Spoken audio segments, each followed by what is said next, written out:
இதே பல்லவரிடத்திலே ஒரு பேச்சுவார்த்தை நடைபெற்றது. அப்போது முதலாக போக்குவரத்து அமைச்சராக பதவியேற்ற மாண்புமிகு ராஜகண்ணப்பன் அவர்கள் எல்லா சங்கங்களையும் அழைத்து பேசினார். நாம் அவரிடம் சொன்னோம், அதிமுக ஆட்சியினுடைய இறுதி காலத்திலேயே நாங்கள் வேலை நிறுத்தம் செய்ததை ஒட்டி ஓய்வு பெற்ற பணப்பலன்கள் பூரா கொடுக்கப்பட்டு விட்டது. இப்போது திமுக ஆட்சி வந்திருக்கின்றது.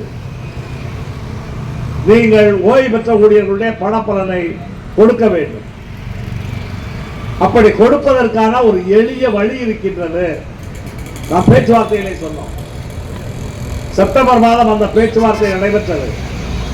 ஓய்வு பெற்ற ஊழியர்களுக்கு இது போன்று ஓய்வு கால பலன் கிடைக்காமல் இருப்பதற்கான காரணம் என்ன? ஒரு தொழிலாளி பணியிலே இருக்கும் பொழுது அவரிடமிருந்து வருங்கால வைப்பு நிதி பிடித்தம் செய்யப்படுகின்றது. இந்த பிடித்தம் செய்யக்கூடிய வருங்கால வைப்பு நிதி நம்பகத்திலே டெபாசிட் செய்யப்பட வேண்டும். அதேபோல் தொழிலாளிக்கு மாதம் பணிக்கொடை ட்ரஸ்டுக்கு என்று ஒதுக்கக்கூடிய தொகையை பணிக்கொடை ட்ரஸ்டில் டெபாசிட் பண்ணும். ஆனால் கடந்த 10 ஆண்டுகளாக என்ன நடைமுறை? பிஎஃப்லே பிடிக்கக்கூடிய பணம் பிஎஃப் அக்கவுண்டுக்கு போவதில்லை. பணிக்கொடை டெபாசிட் பண்ணக்கூடிய பணம் பணிக்கொடையிலே டெபாசிட் பண்ணவில்லை. இன்றைய நிலையிலே 15,000 கோடி ரூபாய் தொழிலாளர்களுடைய பணத்தை நிர்வாகம் எடுத்து செலவு செய்து விட்டது. இது கேவலம் இல்லையா? ஒரு அரசாங்கம் தன்னுடைய துறையிலே வேலை பார்க்கக்கூடிய ஊழியர்களுடைய பணத்தை வைத்து ஒரு அரசாங்கம் நடக்கிறது என்றால் அதை விட இந்த அரசாங்கத்துக்கு என்ன கேவலம் இருக்கின்றது? அரசாங்கம் வெட்கப்பட வேண்டாமா? வேதனைப்பட வேண்டாமா? ஊழியர்களுடைய வைப்பு நிதி பணத்தை எடுத்து நீ கார்பரேஷன் நடத்துற, ஊழியர்களுடைய பணிக்கொடை பணத்தை எடுத்து நீ டயர் வாங்குற, டியூப் வாங்குற. இதெல்லாம் சொன்னோம், ராஜகண்ணப்பன் அவரிடம் சொன்னோம்.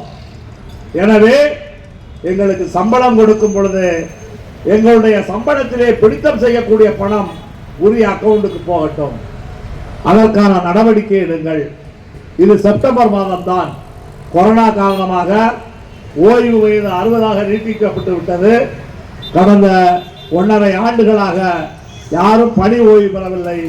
இனி அடுத்த பணி உயர்வு 2022 மே மாதம் தான் வருது.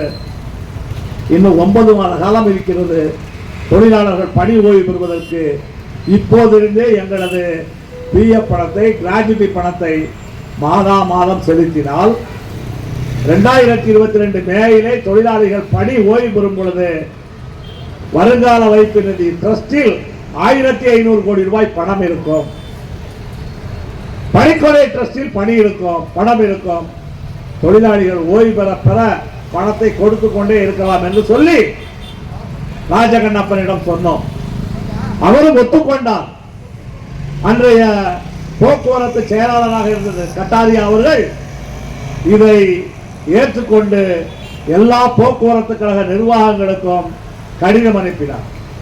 ஆனால் அரசாங்கம் செய்யக்கூடிய இந்த முடிவை, அதிகாரியே சொல்லக்கூடிய இந்த முடிவை அமல்படுத்தவில்லை. இன்னைக்கு நிலைமை என்ன?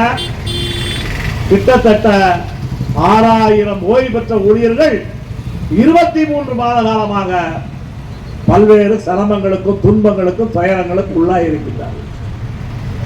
அரசாங்கம் நாம் சில ஆலோசனைகளை சொல்லும் பொழுது, சில நியாயமான பிரச்சனைகளை சொல்லும் பொழுது அதை கேட்கணும். சரி, அரசாங்கம் தான் அப்படி இருக்கிறது, அதிகாரிகள் எப்படி இருக்கின்றார்கள், இவர்களுக்காக தெரிய வேண்டாமா? நீயும் அதிகாரி தானே, நீ ஒன்றும் முதலாளி கிடையாது. எந்த அதிகாரியும் முதலாளி கிடையாது. எல்லோருமே போக்குவரத்து கழகத்திலே வேலைக்கு சேர்பவர்கள் தான். பணி ஓய்வு பெற்ற பிறகு எல்லோரும் ஒன்றுதான். பணி ஓய்வு பெறுவதற்கு முன்புதான் அவர் அதிகாரி, இவர் தொழிலாளி, அவர் டிரைவரு, இவர் பொது மேலாளர், எல்லாமே பணி ஓய்வுக்கு முன்புதான். பணி ஓய்வுக்கு பிறகு ஏற்கனவே சொன்னது போல பல முறை இதே இடத்திலேயே சொல்லி இருக்கின்றேன். செஸ் விளையாடும் முறைக்குத்தான், செஸ் போர்டில் செஸ் விளையாடும் முறைக்குத்தான் ராணி, பிஷப்பு எல்லாம் செஸ் விளையாண்டு முடிச்ச உடனே எல்லாமே காயின் தான். எல்லா காயினையும் கொடுத்து விட்டு டப்பாவில் போடுமா. நீங்கள் அதிகாரியாக இருக்கும் வரைதான் எல்லாம். ஓய்வு பெற்ற பிறகு நீங்களும் ஓய்வு பெற்ற தொழிலாளி, நானும் ஓய்வு பெற்ற தொழிலாளி. இது நம்ம செஸ் கதையை சொல்றோம். போன வாரம் நடந்த ஒரு சம்பவத்தை சொல்றோம்.